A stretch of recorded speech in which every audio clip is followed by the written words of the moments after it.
Are there identification requirements for the voting process? Breaking news for voters.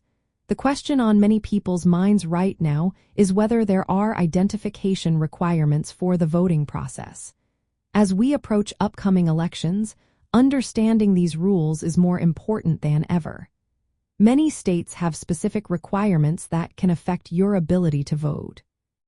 Just yesterday, North Carolina approved changes that requiring voters to show photo identification for municipal elections.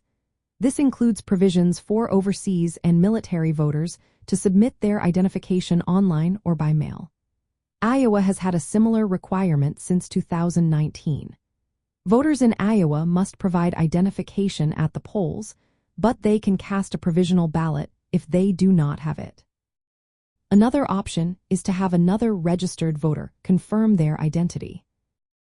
New Hampshire is also moving toward requiring photo identification for voting under new legislation. This reflects a growing trend among states to implement stricter voter ID laws. However, the rules can vary significantly from one state to another.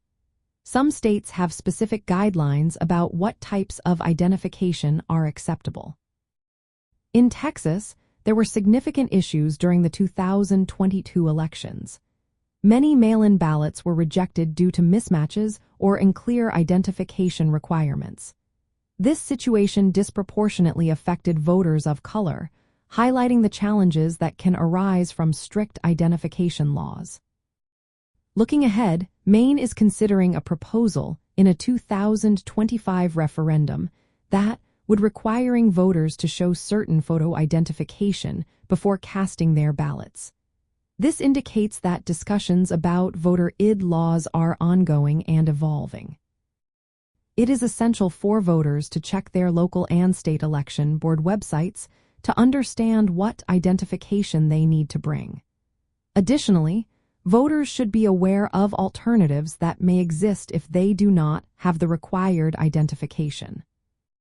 In summary, identification requirements are common across many states, but they differ widely.